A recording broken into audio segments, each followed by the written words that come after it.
Hello and welcome back to Ecocentric. It's that time of year. The raspberries, these are everbearing raspberries. They bear on the canes that grew up the previous year. So once the raspberry picking season is done, you cut out the old canes, leaving the new canes there. It is best to cut out the whole canes as soon as possible after the raspberry picking season is done, because then almost right to the ground the old canes will be really brown and you'll still see the green new shoots of the new canes. So you don't have to worry about looking up and saying, well, is this a whole cane, is this a new cane? You can see that right at ground level. The reason I'm dressed as I am is because there's an awful lot of stinging nettles here. Temperature wise, I could be in shorts and a t-shirt, and with these raspberry canes I could be in shorts and a t-shirt. But if I do that, I'll get myself stung about 100 times. These are the ones I cut last year.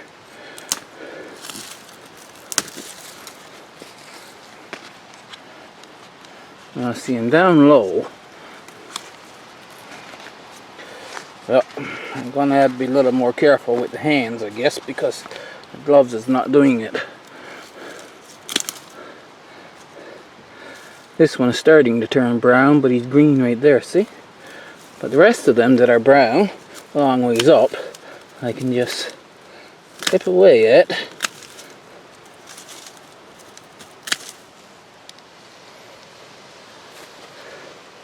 Being very careful that there's no stinging nettles there in the way for me to touch.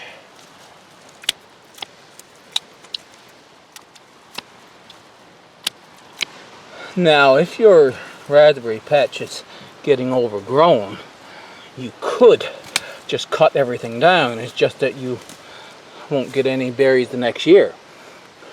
A new set of canes will grow up from the roots if you just mow the works down. Now with the bottom cut off, I can come up here and just pull the old ones up like that. This one's in further, so it hasn't been cut off.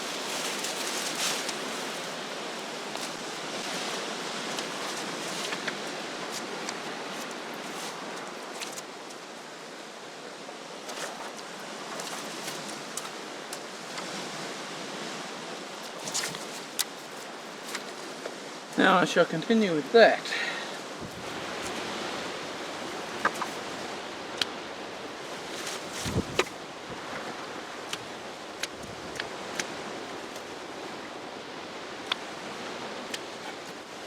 Some stinging nettles right there. I'll put the gloves on and get rid of them.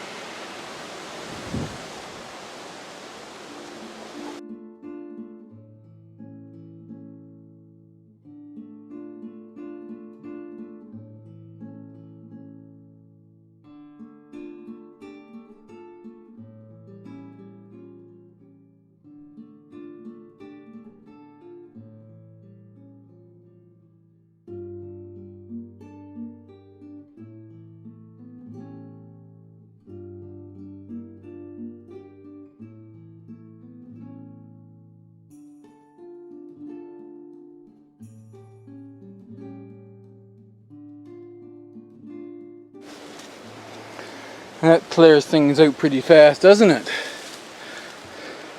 Now this is the time when you're going to be adjusting your framing or repairing it. You do it now, which I'm going to be doing, but that'll probably be on a different video.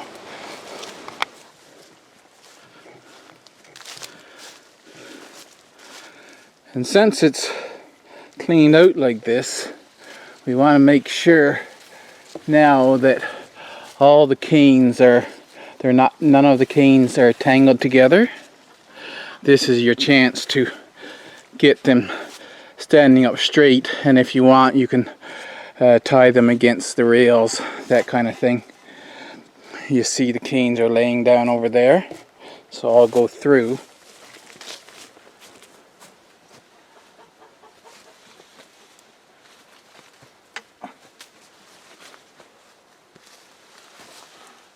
around this way, I have some adjustment to do to the frame, as I said.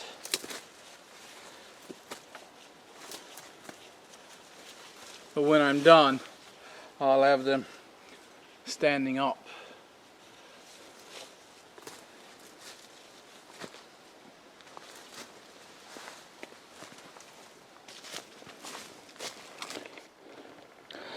This is the pile of old canes I brought out.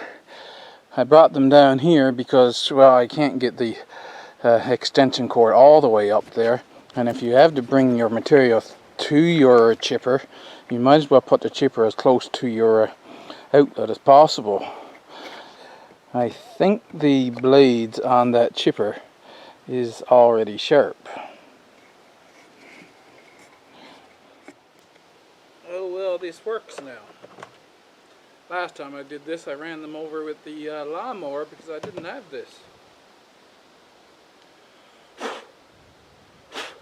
Store this in the hen house and it's right full of dust.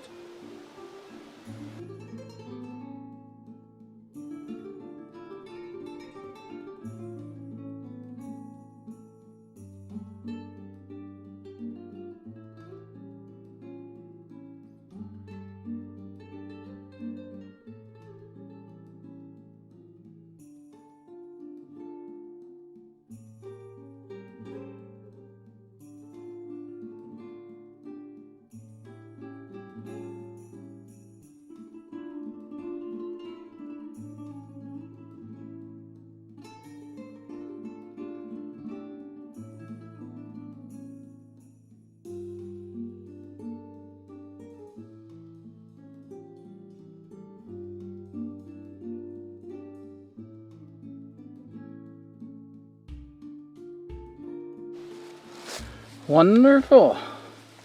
Now I can bring this back and throw it in among the raspberries.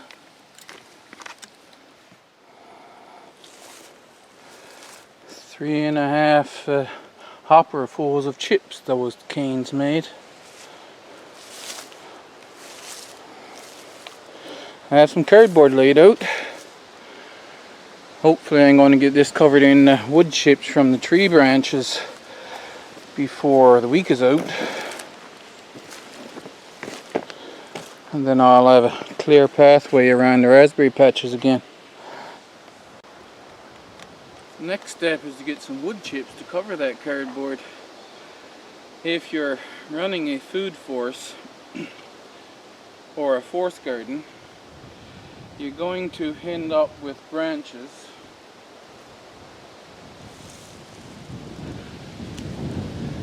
and if you are not close to chip drop, this is the only way you're going to get wood chips to do the covering of those pathways. So I think this is a good investment. You do have to sometimes, the branching will hinder it because this has to go down pretty straight. This one will go down, but you might have to clip so that you got a fairly straight branch to go down. But otherwise, these work pretty good.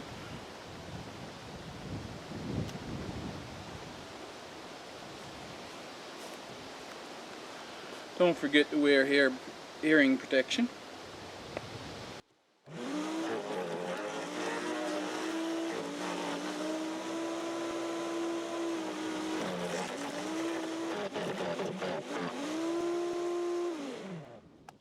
I just turned the blades around, but it looks like that side wasn't sharpened either, so I have to take the blades off and sharpen them.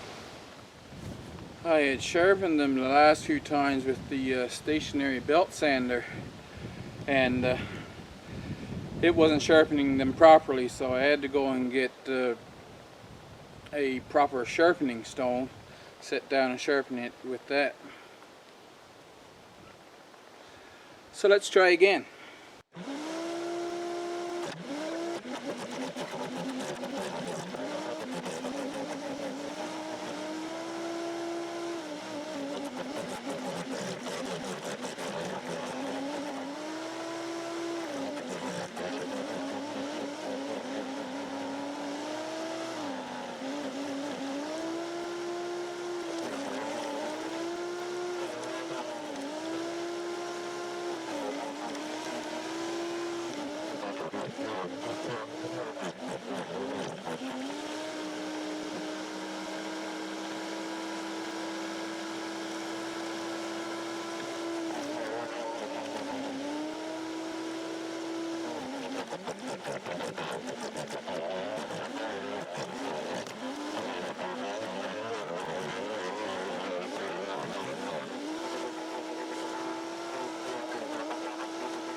So that's what we get from fresh conifer branches.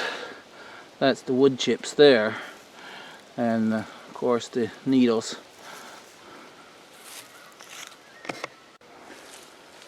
Now I've already started, and I got the, I don't know, what is that, 3 inches maybe?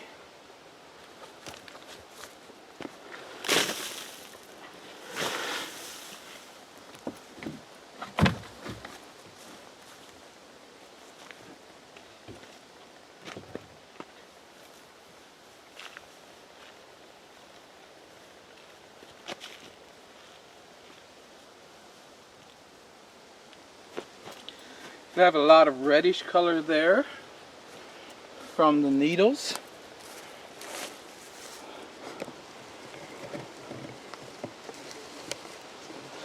This part here, that's where I chipped up alder branches.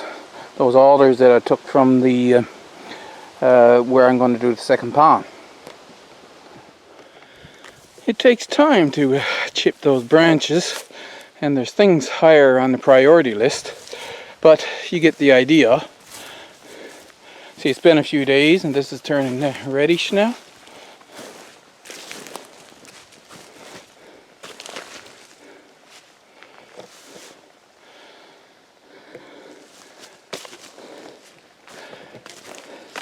And it is September the 25th. And all these that were green when we started, you see they're turning brown all the way up now. And you wouldn't tell them apart down at the base. So I hope you enjoyed the video and found it interesting. And I shall see you in the next one.